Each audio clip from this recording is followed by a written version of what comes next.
If you're a kid, please make note of this. It's for your own good.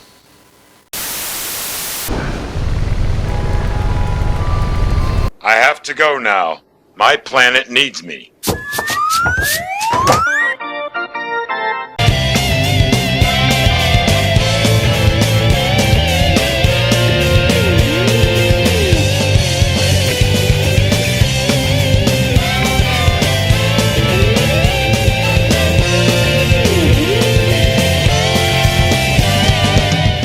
Well, guess it's time for the third round.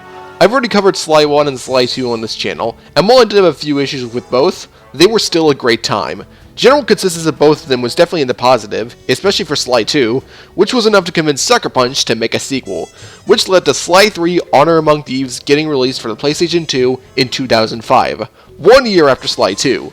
There's not a whole lot else about the development aside from the fact that it was the very last game Sucker Punch made for the series before they would go out to make the infamous series on the PlayStation 3. So when Sly 3 came out, fans really did get a kick out of it, though not quite on the same degree as Sly 2. In some cases, I do get why, as it is pretty apparent that this was the result of the team using a lot of the ideas they had in mind for the previous games, but never got to use, thus leading to focus on other things, not just thieving. So, where do I stand on this one? Well, this is what this heist is for. Let's see how Sucker Punch ended their time with this gang.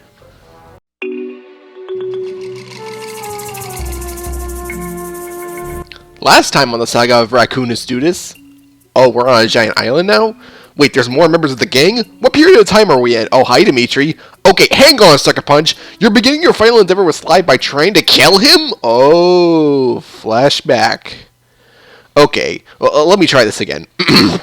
Last time on the saga of Raccoon Astutus, the gang was successful in ending Clockwork once and for all, though they suffered heavy damage with Bentley losing his legs.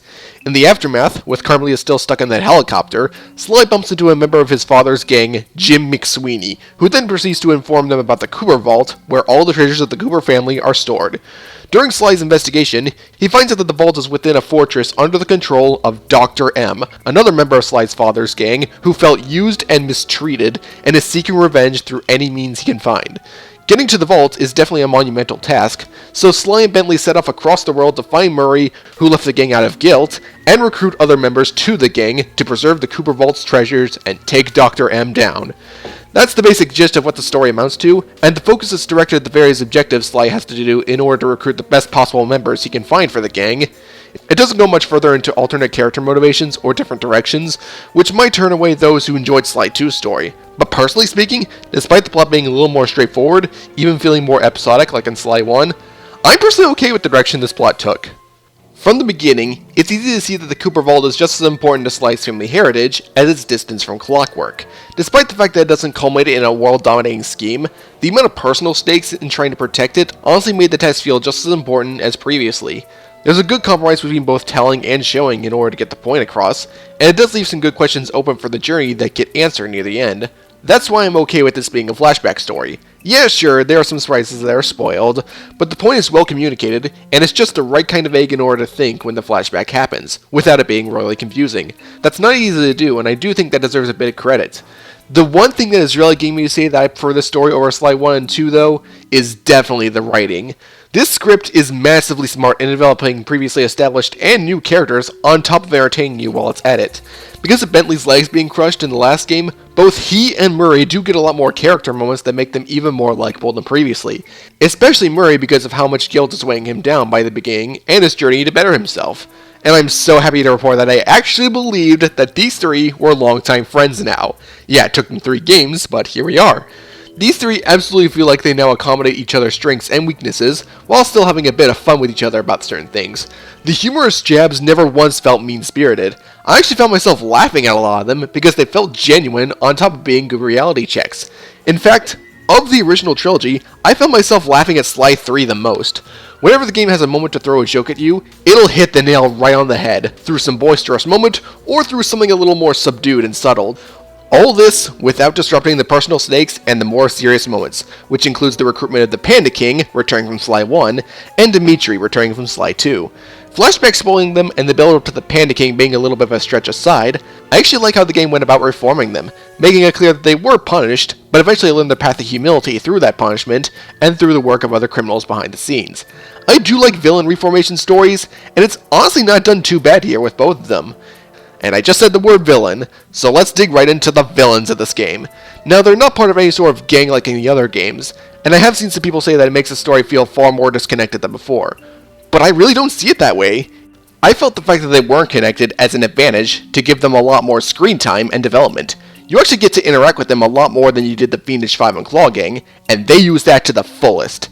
They're just as funny as all the other characters, but they also pose as legitimate threats that need to be stopped, which makes actually thwarting their plans satisfying. They also have the advantage of their plans being all their own, meaning that each one of them is just as threatening as each other, and each episode feels as important as the last. Another effort I appreciate. Only one I didn't care for was the Mask of Dark Earth of Chapter 2, since it's really just a possessing object that you need to destroy, which is pretty lame.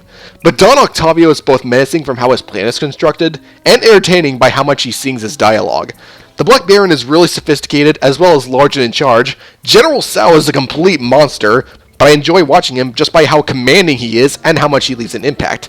Captain Lafleur reminds me a lot of Captain Hook in the best ways possible. He's domineering and has a bit of a mind to him, but he can also be really funny. And Dr. M's personal connections to Sly, combined with how much he just owns the scenes he's in, make him a great main antagonist. Not as good as Clockwork, but definitely better than Arpeggio and Neela. If there was one word I could use to describe Sly 3's story, it's cohesive. When I think about it in more detail, I realize that platformers don't exactly need a story to be a lot more complicated in order to be captivating. At least, not from my point of view. If I get invested into the character portrayal, and if I have a reason to care, then I'm all in for what a story is trying to do. And Sly 3 gave me a reason to care. It's not perfect, but the way each of the main characters are portrayed, the way the villains are portrayed, the really smart writing, and the personal reasons got the story to really grow on me.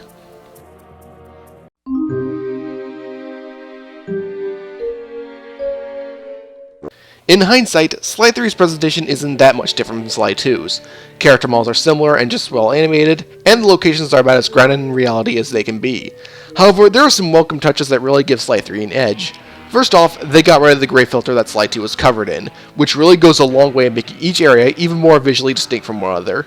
Second off, I find these areas to be even more thematically interesting. There's only a snowy village in China making a return, and seeing some good updates, and for new, we've got a really peaceful city in Venice, a giant village famous for airplanes in Holland, and a pirate-themed section of islands. It feels like they took one thing done well in Sly 2, and went even further with it.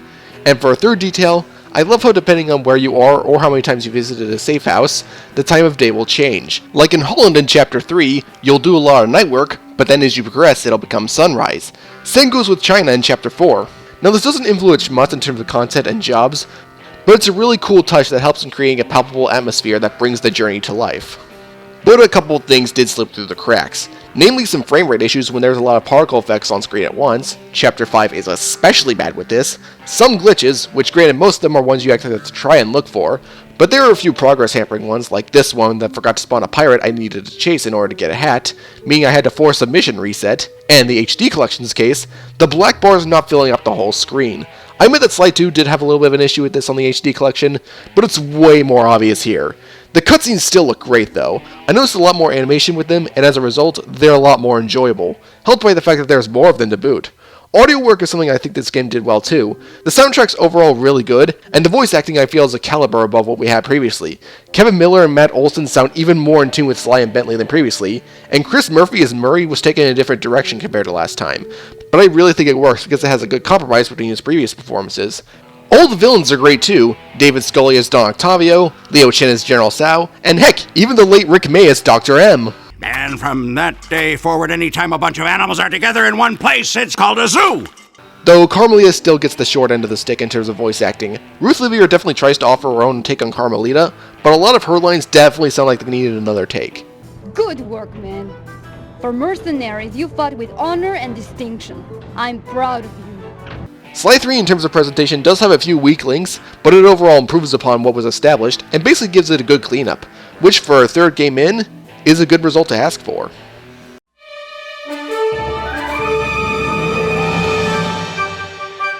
Not a lot about Sly 3's gameplay has changed during the transition either. Sly and Murray control pretty much exactly the same, Everything that they can do by default in Slide 2, they can do here, although all the upgrades that were buyable on ThiefNet or found in safes last time are gone and you need to buy them again, which is a bit annoying but not unexpected. And you've still got hub worlds with missions to do in them, which will culminate in a big heist where you smack a villain in the face before moving on.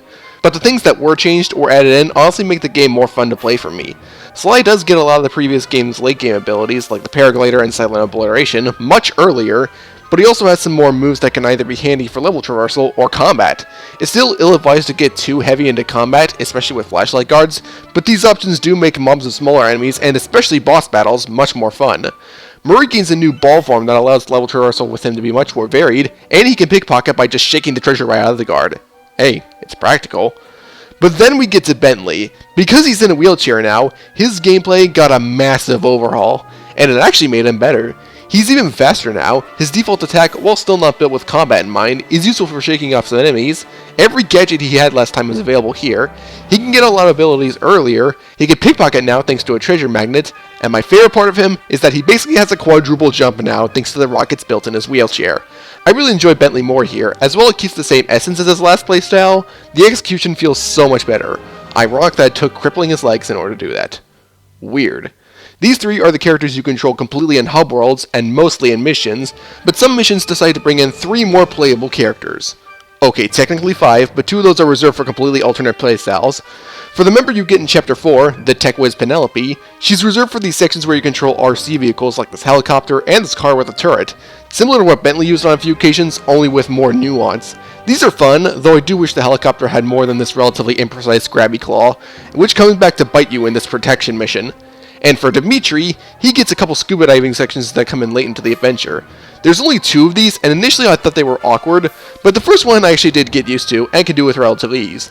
The second one is still really weird though, thanks inverted reticle controls. But the 3 I mentioned earlier are ones you get to control on foot for normal gameplay, those being Carmelita, the Guru, and the Panda King.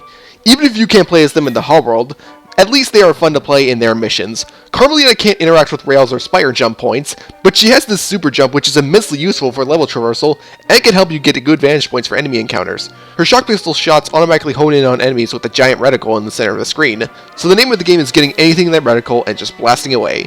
She also does have this kick, but it does really poor damage and some foes are not staggered by it, so I almost never use it. Carmelita is really straightforward in terms of gameplay, sometimes to a fault. I mean, look at Mugshot here, but I'd say that she gets the job done. It's also cool that after all this time, we do get to play as her, complete with the part of the game where we play the cop in a round of cops and robbers. Guru has absolutely no means of offense, but he does have the ability to possess enemies and charge around with them like a desperate shopper on Black Friday. He's primarily used to charge things into targets for progression, but honestly, the concept is so funny that I always enjoyed playing as Guru whenever I got the chance. And sometimes they do something really creative with it, like possessing this wolf to go off on a rampage in one of my favorite moments of Chapter 3. Panda King is an even worse acrobat than Murray, having a miserable jump and barely any pole vaulting, but he comes packing his Fiery wheel that insta-kills anything in front of him, and a pack of fireworks for projectiles. He is overall fun, however the only 2 missions he has in the game require him to just run around preparing fireworks and sending them blasting off. Not a bad idea, but I wish they did more with him. You don't even get to play as him in the final chapter, what's up with that? The extra playable characters are an overall fun addition to the game, but I wish that they tapped more into the potential they have. It's cool to get to play as all of them, but the mission exclusivity does admittedly hold them back, with maybe the exception of Guru because of how many he gets, but still. And I just brought up missions, so it's time to talk about those. Like last time, the missions will often assign you to different tasks, which are usually some form of sabotage to cause the villains trouble. But what I like about this is how much variety these can take. Most of the time, it's a pure platforming challenge, and these are honestly really fun. There's plenty of room to experiment with what each character can do, and it feels great to actually find a solution to the challenges they hand out. There's plenty of these throughout the game, and they connect well towards everything else the game gives you. And it gives you a lot.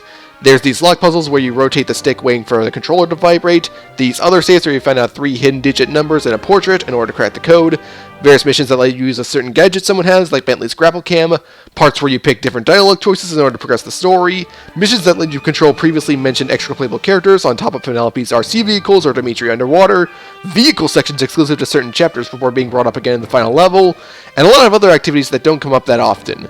This is a lot, and it will undoubtedly be a point of divisiveness among several people, because with how much you do, not as many things have time to be fleshed out. To many, it also can come off as the game trying to have as much as possible, rather than fleshing out what works.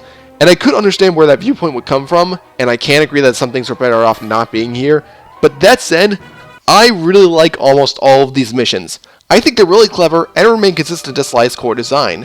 The saves were actually really well thought out, especially finding the code in the paintings. Man, that's an aha moment I will never get tired of. Most of the gadget missions can honestly be cathartic when you tip a situation in your favor, and creative use of new skills do make the game much more memorable. Even the missions that aren't very thief-like in hindsight still manage to be a good time. Combat in general has been improved for Sly. He now has different levels of charge, his spin attack is better, and he has this very reliable push attack with a ton of priority. This became my go-to move. The few times you are forced into combat, like this bar fight in Chapter 2, definitely benefit from this.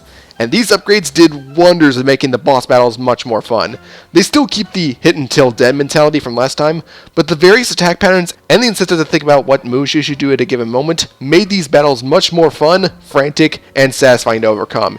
Heck, there are even a select few bosses in the game who show up mid-level to build up the eventual showdown at the end, such as this mass-possessed wolf, the returning mugshot, and The Kraken! Then there's the more minigame-esque missions that place you in some sort of vehicle. Even if they don't always meet the thief aesthetic, these are actually pretty good too. Okay, this truck in Chapter 2 is kinda weird when you need to flip over to catch scorpions, and the hub world of Chapter 5 is too big with how this ship handles. Pirate aesthetic or not, this gets boring, as do the ship battles. But the boat chasing in Chapter 1 gets really tense with what you need to react to, and the plane battles are a great time. These two control really well, and it's just fun to blast potential threats out. But when none of that is going on, there's hub worlds to explore, and they're okay, I guess. They definitely look great, and have plenty of Spire points to plan your next move and reach missions, especially with all the new toys each member of the gang got. But aside from that, and pickpocketing guards for money, there's not a lot to do in them. There's no artifacts to hunt down for extra coins, and shockingly, there are no clue bottles hidden around here, which I really don't get. You know, I said in the last review that Sly 2 barely had any replay value once you did get the clue bottles, but I was totally cool with how they were handled. There just needed to be more there to go with them. We didn't need them gone entirely. They've been a staple since the first game, and to just see them gone is so jarring. Because of this, there's not much reason to explore the hubs, aside from getting coins and going from mission to mission, which is a shame, and it now means you have to rely on pickpockets and these ship battles in Chapter 5 in order to get as much money as you can. The latter of which happens so late, you're probably good on upgrades by that point. But at least I could say that despite this absence, Sly 3 does have a good degree of replayability, more so than the last two games. You can replay any mission whenever you like from this menu, but in order to get full completion, you've got the Master Thief challenges, which are just certain missions you've done but with an added restriction, like your character or an ally target having less health, being on a time limit, that kind of thing. But after you beat Chapter 5, you get treasure hunting missions for every chapter, which are honestly really cool because they add a fresh spin onto what's already there. All these challenges are fun, but if you want to just play the chapters and call it a day, that's totally fine. The game puts a lot of meat into its campaign that it is definitely worth going through. It may have a ton, but strangely enough, I felt a bit better than I did when I finished Sly 2. Sly 3 overall gets to the point much more efficiently, and it does not have an episode that feels like it overstays its welcome. With maybe the exception of the second half of Chapter 5. Man, that ship combat and ship navigation is really boring. Sly 3 does have less episodes altogether, 6 in this case, and while some do take a little longer than most of the episodes in Sly 2, they nail what they set out to do and keep my attention. Sly 3 is also not as long as Sly 2, clocking in at around 14 hours instead of 17, assuming you're not doing the Master Thief challenges, which will take an extra 3 to 4 hours. Honestly, because of how tight and consistent the game felt, it felt like it was 10 hours long, not 14. Sly 3's honestly earned that length, because it accomplished what it set out to do very well without drawing for too long.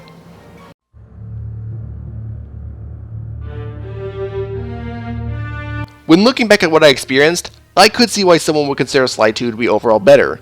It took a lot more risks that ended up paying off, and while you won't be doing as many things as you do in Sly 3, it allowed for a bit more creative freedom to flesh out the core gameplay.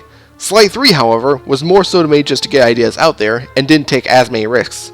At the same time, I could see why someone would prefer Sly 3, because a lot of what it tried to do went off what test results showed, and it will likely appeal to those who enjoyed the last two games, with the various callbacks and references, while still maintaining a strong adventure all its own.